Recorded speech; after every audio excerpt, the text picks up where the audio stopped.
प्रिय छात्रों नमस्कार। हम लोग अध्याय 6 शुरू करने जा रहे हैं जिसका नाम है रेखाएं और कोण। इसके अंतर्गत हम लोग कोण से संबंधित जानकारियां पढ़ेंगे, आखिर कोण होता क्या है, साथ ही साथ न्यून कोण, समकोण, अधिक कोण, इनके बारे में जानकारी प्राप्त करेंगे। और इसके बाद हम लोग पढ़ेंगे सरल एवं ऋजु कोण क्या होते हैं, और इसके बाद प्रतिवर्ती कोण और शीर्षाभिमुख कोण क्या होते हैं। साथ ही साथ आसन्न कोण के बारे में भी हम लोग जानकारी इकट्ठी करेंगे। इसके बाद हम लोग प्रश्नावली 6.1 करेंगे। तो ये तो हो गया आपका फ्लो कि किस तरीके से पढ़ना है। तो आपको ध्यान से देखते जाना है और एक एक चीज़ बहुत ध्यान से समझना है। सबसे पहले हम लोग पढ़ेंगे कोण। तो कोण की डेफिनेशन कुछ इस प्रकार है। जब दो किरणें एक ही बिंदु से प्रारंभ होती हैं तो किरणों के बीच का भाग कोण कहलाता है। चलिए इसको समझ लेते हैं कि किस तरीके से किरणों से प्रारंभ होती हैं बिंदु से कोई दो किरणें। चलिए इसको रफ में समझते हैं। जैसे ये एक बिंदु है, मान के चलिए बिंदु P है। तो अब हम लोग इसमें एक शब्द आया है किरण। तो किरण को सबसे पहले समझ लेते हैं। किरण में दिशा होती है और किसी बिंदु से प्रारंभ होती है और दूसरी तरफ ये तीर का चिन्ह लगा रहता है, ये कहलाती है किरण और ये कहलाती है रेखा। तो रेखा और किरण में यही फ़र्क है। तो ये बहुत सिंपल सी बात है, तो आप यही समझ लेते हैं। ये कहलाती है रेखा और ये कहलाती है किरण। तो चूँकि एक बिंदु से अगर एक किरण इस तरीके से निकल रही है और उसी बिंदु से एक किरण इस दिशा में निकल रही है, बिंदु एक ही है और किरण इस दिशा में निकल रही है, तो बिंदु एक ही है। तो ये हमने अभी तक ये रेखा थी, अब हमने इसको किरण बना दिया। तो बिंदु P से एक किरण इस दिशा में निकली है और एक किरण इस दिशा में निकली है। इसको हम नाम दे देते हैं A और इसको नाम दे देते हैं B। तो बिंदु P से एक किरण A और एक किरण B, तो इसके बीच का जो भाग है ये कहलाता है कोण। इसे सामान्यतः थीटा से दर्शाते हैं। ये क्या कहलाता है? कोण। और इसे हम लोग थीटा से दर्शाते हैं, इसे बोलते हैं थीटा।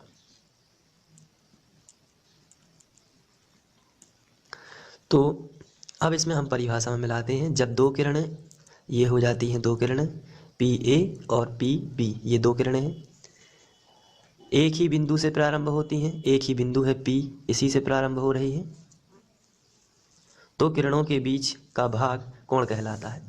इन दोनों की किरणों के बीच का भाग ये जो है, यही क्या कहलाता है? कोण कहलाता है। यहाँ भी उतना ही, यहाँ भी, तो ये कोण कहलाता है। तो ये आपको समझ में आ गया है कोण क्या है, कि जब दो किरणें एक ही बिंदु से प्रारंभ होती हैं तो उनके बीच का भाग कोण कहलाता है। और रेखा और किरण भी आप समझ गए होंगे। रेखा एक सीधी लाइन होती है, जबकि किरण जो है उसमें, रेखा में एक चीज़ और होती है, यहाँ से इसे दोनों तरफ से अनिश्चित रूप से बढ़ाया जा सकता है। हम लोग यूक्लिड की अवधारणाओं में पढ़ चुके हैं। जबकि किरण में केवल एक तरफ ही बढ़ाया जा सकता है, एक निश्चित बिंदु होता है। तो ये हो जाती है रेखा और कोण। चलिए अब हम लोग न्यून कोण के बारे में पढ़ते हैं। तो ये आपका कोण की परिभाषा है, आप इसे नोट कर सकते हैं। इसके बाद हम लोग पढ़ेंगे न्यून कोण। इसके बाद हम लोग न्यून कोण के साथ साथ समकोण और अधिक कोण को भी समझ लेते हैं। न्यून कोण लिखा है ऐसा कोण जिसकी माप 0 तथा 90 अंश के बीच होती है। समकोण ऐसा कोण जिसकी माप 90 अंश होती है। जबकि अधिक कोण ऐसा कोण जिसकी माप 90 और 180 के बीच होती है। चलिए इसको समझ लेते हैं। यहाँ हम लोग सबसे पहले न्यून कोण को समझ लेते हैं। ऐसा कोण जिसकी माप 0 और 90 के बीच होती है। मान के चलिए यहाँ मैंने एक 90 अंश का कोण बनाया, ये मान के चलिए 90 का है, और यहाँ पे हम लोग ये 90 अंश का है। तो अगर इस एरिया में कहीं भी कोई कोण बनता है, जैसे अगर ये कोण बना ऐसा, तो मैं आपको बता दूं यहाँ 0 अंश है और यहाँ 90 अंश है। तो 0 और 90 के बीच में ये वाला एंगल जो है ये थीटा है। जो भी इसका मान हो, इसका मान 10 भी हो सकता है, 20 भी हो सकता है, 30 भी, यहाँ तक 80 और फिर 90 तक। जब 90 पे आ जाएगा तो ये समकोण कहलाता है, और उसके कम जो होगा मान, जैसे 80 होगा, तो ये न्यून कोण कहलाता है। तो 0 और 90 के बीच में कहीं भी कोण बने, ये मान के चलिए बना 20 अंश, तो ये 20 जो है वो 0 और 90 के बीच में आता है, इसलिए इसे न्यून कोण कहेंगे।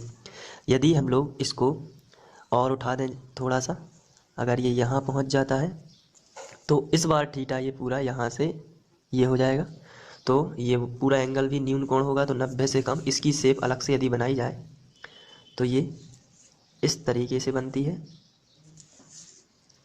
ये न्यून कोण। ये अगर 90 से कैसा है, कम है, तो 90 से जो कम होता है उसे ही न्यून आना होता है कम, 90 से जो कम है उसे ही हम लोग न्यून कोण कहते हैं। इसके बाद हम लोग देखेंगे समकोण। समकोण यही होता है, इसी में समझ लीजिए आप, ये 90 अंश का कोण ही समकोण कहलाता है। तो समकोण की जो परिभाषा लिखी है, ऐसा कोण जिसकी माप जो होती है वो कितनी होती है, 90 अंश होती है, उसे क्या बोलते हैं, समकोण। तो एक 90 अंश का कोण ही समकोण कहलाता है, ये तो आपको मालूम होगा। इसके बाद हम लोग बात करेंगे अधिक कोण की। तो ऐसा कोण जिसकी माप 90 से अधिक होती है और 180 से कम होती है। तो यदि हम इसको ध्यान से देखें, यहाँ पे हम लोग यदि इस लाइन को पूरा कर दें, 180 तक बना दें यदि इसको, तो यहाँ से हम लोग इसको 180 तक बना देते हैं इस तरीके से। तो ये 0, ये 90 और ये कहलाता है 180 अंश। तो ये 90 से ज़्यादा जितना भी होगा उसे हम लोग कहेंगे अधिक कोण। इस तरीके से अगर हम यहाँ एक कोण ऐसा बना दें तो ये पूरा यहाँ से लेके यहाँ तक ये पूरा कहलाएगा अधिक कोण।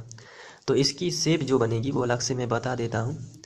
इसकी शेप बनती है कुछ इस तरीके से, ये जो है यहाँ से आपको मिला देना है। तो ये जो शेप बनती है ये ऐसा, ये थीटा रहता है। तो फिर आप अंदाज़ा लगा देते हैं कि ये तो 90 ऐसा रहेगा, तो ये 90 से थोड़ा सा ज़्यादा है या ज़्यादा जितना भी है, और 180 से कम है, इसलिए हम इसको क्या बोलेंगे, अधिक कोण। अधिक कोण। तो ये हो जाते हैं इस तरीके से न्यून कोण, समकोण और अधिक कोण। तो इसको हम लोग ध्यान से देख लेते हैं कि न्यून कोण क्या है। ऐसा कोण जिसकी माप 0 से 90 के बीच होती है, सही बात है, 0 से 90 के बीच में होना चाहिए। समकोण ऐसा कोण जिसकी माप 90 अंश होती है, और अधिक कोण ऐसा कोण जिसकी माप 90 व 180 के बीच होती है। तो इस तरीके से न्यून कोण, समकोण, अधिक कोण भी होते हैं। तो ये कोण के प्रकार हैं। साथ ही साथ एक और प्रकार होता है जिसे हम लोग प्रतिवर्ती कोण भी बोलते हैं, और एक सरल रेखीय कोण भी होता है जिसे सरल कोण या ऋजु रेखी बोलते हैं। तो चलिए अब हम लोग पढ़ेंगे सरल कोण या ऋजु कोण। इसके बाद हम लोग पढ़ेंगे सरल कोण। तो वह कोण जिसकी माप 180 अंश होती है। तो एक सरल रेखा होती है जिसे उसी का कोण होता है 180। तो यदि आप ध्यान से देखें तो यहाँ एक सरल रेखा बना देते हैं ये, और इस पर जो यदि एक कोई बिंदु है और इस पर जो कोण बनता है वो बनता है 180 डिग्री। तो इसे ही हम लोग क्या कहते हैं, सरल कोण, या इसका दूसरा नाम क्या है, तो इसका दूसरा नाम है ऋजु कोण। तो इसे ही सरल कोण या ऋजु कोण कहते हैं। साथ ही साथ अब हम लोग पढ़ेंगे प्रतिवर्ती कोण।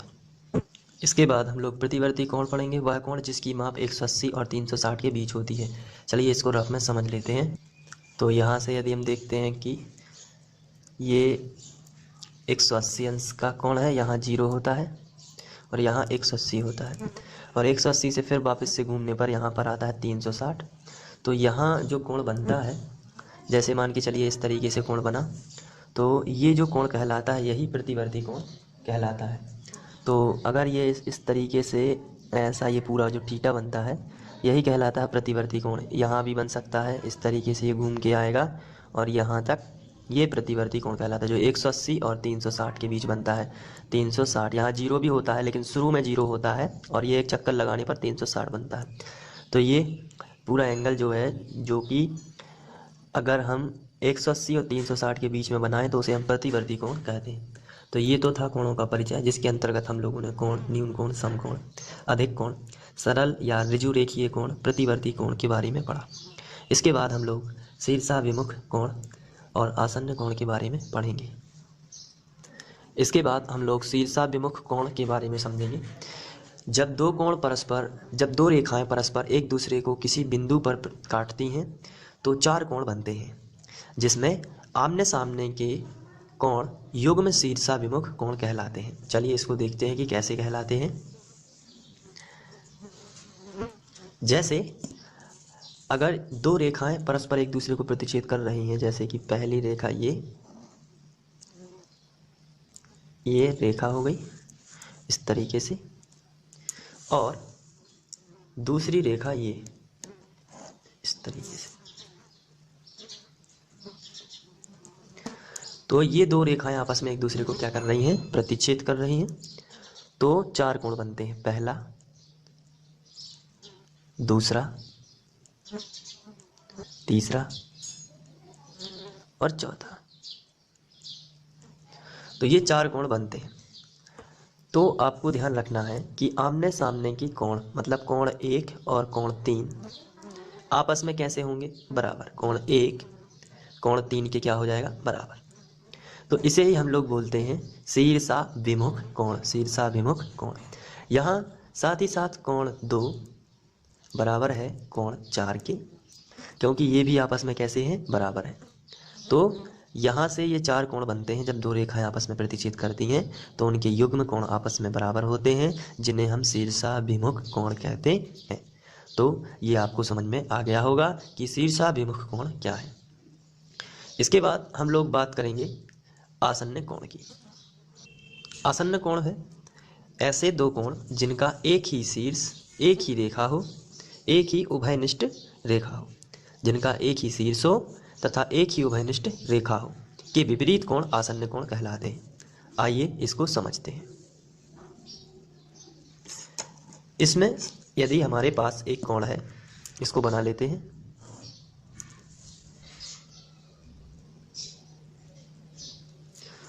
इस तरीके से, जिसमें एक ही शीर्ष है, इसको हम नाम दे देते हैं बी, और इसमें से एक उभयनिष्ठ रेखा निकलती है। तो हम इस रेखा को खींच देते हैं। ये रेखा खींच दी हमने। अब यहाँ जितना कोण बनता है और यहाँ जितना कोण बनता है, ये इन दोनों कोणों की उभयनिष्ठ रेखा तो यही है, बी से लेकर डी तक की। यहाँ डी नाम दे देते हैं।